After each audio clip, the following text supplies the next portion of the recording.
e muitas vezes enfermeiras ou médicos empurram a sua barriga para que o bebê saia a partir desse esforço externo.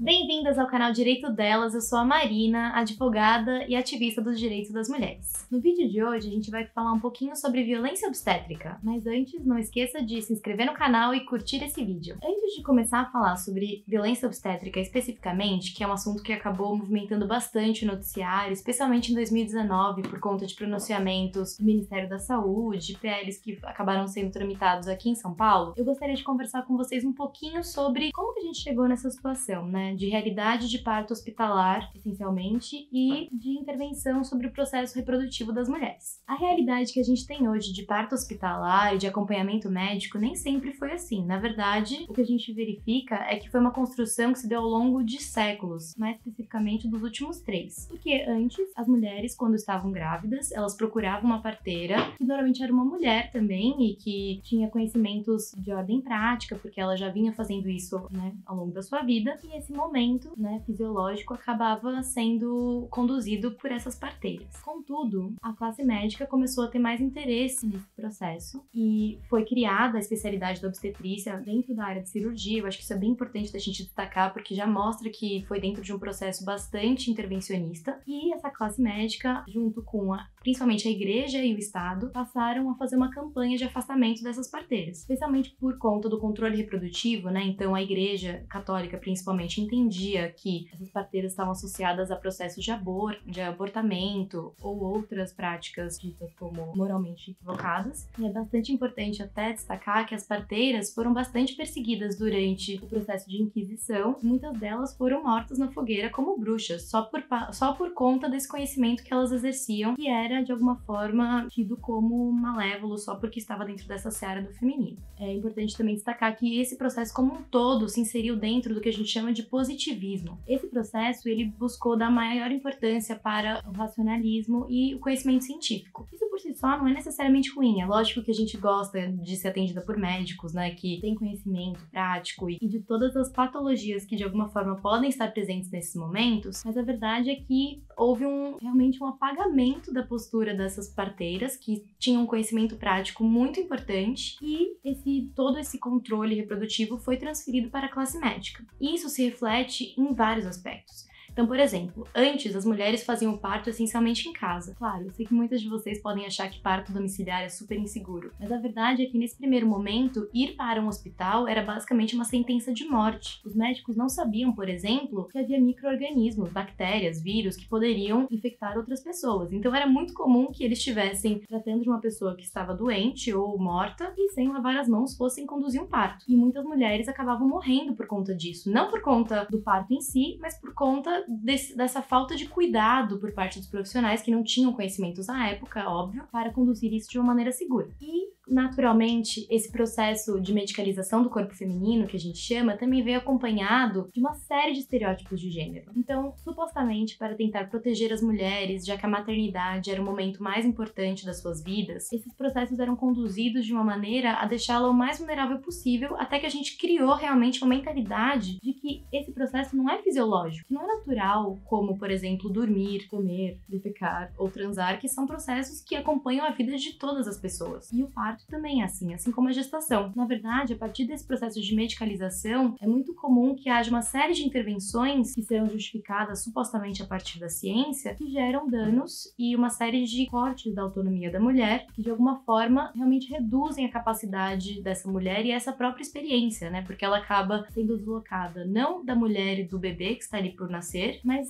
na verdade, colocando todas as decisões na mão de um médico que muitas vezes não tem nenhuma relação específica com aquela pessoa, nem com a sua realidade. E esse processo de intervenção médica, ele é possível de ser observado, por exemplo, a começar com o que a gente chama de litomia. O que é isso? É o fato de você colocar a mulher que está parindo na posição horizontal. Antes, né, as mulheres ficavam em movimento, elas normalmente pariam em pé, né, assim, de cócoras, porque é uma posição que é muito mais anatomicamente confortável para ela e para a saída do bebê, né? A gente tem até o efeito da gravidade que pode ajudar a contribuir para esse processo. Agora, quando a gente coloca a mulher deitada, o que a gente verifica é que, na verdade, esse é um movimento feito especialmente para facilitar para o médico que está ali conduzindo aquele parto, né? Então ele consegue ver melhor sem ter que, né, se agachar, nem ficar numa posição desconfortável, e aí, consequentemente, ele poderia contribuir melhor para esse processo. O problema é que já há muitas evidências científicas que comprovam que a mulher estando naquela posição prejudica não apenas o seu trabalho de parto, mas também a própria saúde do bebê, porque ele pode ter mais dificuldade de sair e, consequentemente, sofrer uma série de danos que podem justificar intervenções um pouco mais severas e que possam acarretar em danos para a integridade física dessa mulher e do próprio bebê. E o que a gente tem hoje em dia são uma série de pesquisas que indicam que são justamente essas intervenções sucessivas, né? Primeiro você obriga a mulher a se deitar, depois você coloca ocitocina nela, que é o famoso sorinho, para que ela possa ter contrações mais rápidas. Isso aumenta a dor, obrigando o médico a introduzir analgesia, ou seja, realmente remédios que combatam esse sofrimento, mas isso também prejudica o trabalho de parto e pode depois ensejar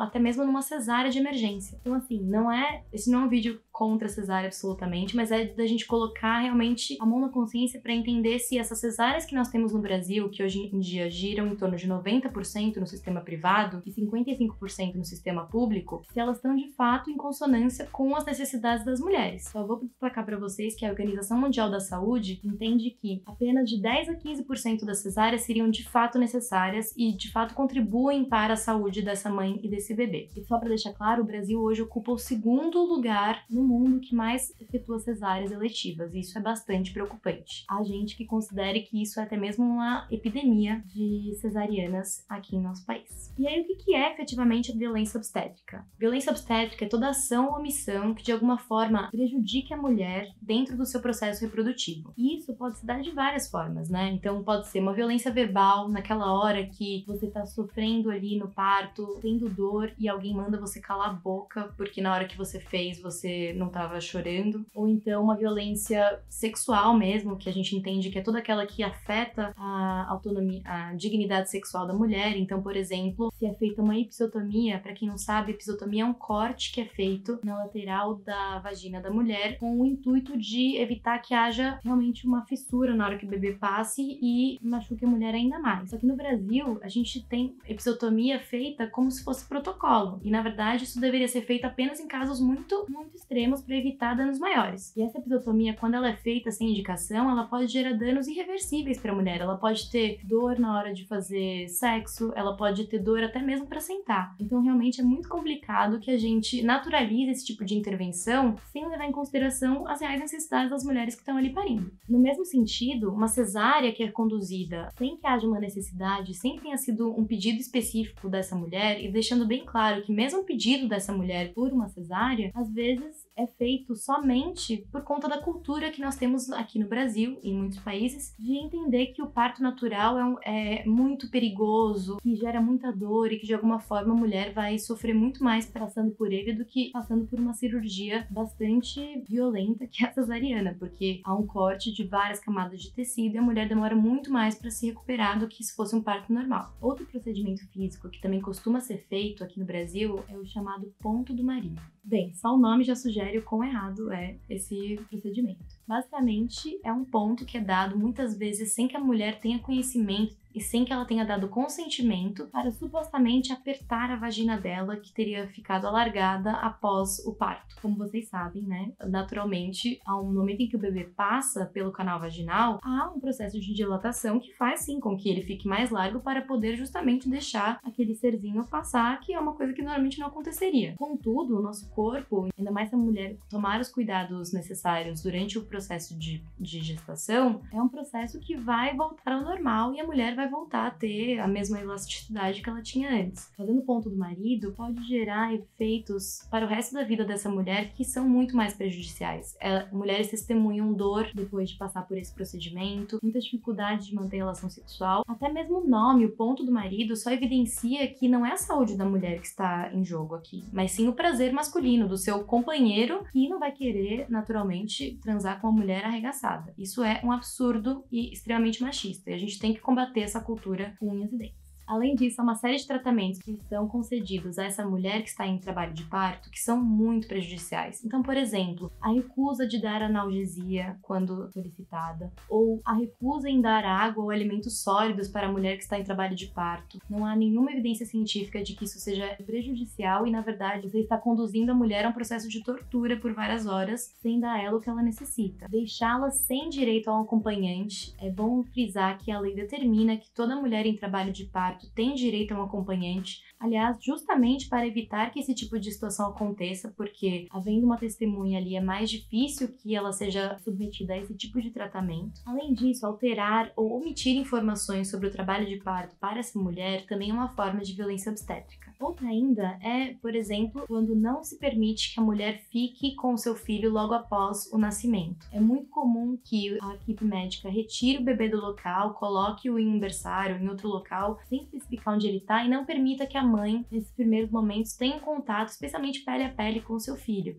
E também há uma série de evidências científicas que indicam que há muitos benefícios para a saúde do bebê e da mãe que haja esse primeiro contato pele a pele num primeiro momento, porque há inclusive troca de agentes biológicos que fortalecem a imunidade do bebê e que são muito benéficos para a construção do vínculo entre a mãe e o filho, que precisa ser realmente fortalecido nesse momento. Outra forma ainda bem comum de violência obstétrica é a chamada manobra de Christeller. Essa manobra basicamente ocorre quando a mulher está em trabalho de parto e muitas vezes enfermeiras ou médicos empurram sua barriga para que o bebê saia a partir desse esforço externo. Gente, não há nenhuma evidência científica de que isso efetivamente colabore para o trabalho de parto. Ao contrário, além de ser uma violência evidente para com a mulher que está ali parindo, isso pode inclusive prejudicar e gerar, por exemplo, a necessidade de uma episiotomia, o que é um absurdo. Então, assim, é importante que a gente perceba que essas intervenções médicas desnecessárias muitas vezes são uma cascata que gera uma cesárea de emergência obrigatória. E mais do que isso, às vezes até um pedido de humanidade, porque às vezes é apenas nesse momento da cesariana, em que ela tá, querendo ou não, sob efeito de anestesia, que ela vai ter um pouco mais de dignidade na condução do seu parto. E isso é um absurdo, porque durante o trabalho de parto natural ou cesariana, a mulher tem que ter os seus direitos resguardados sempre. O Estado brasileiro, ele já traz legislação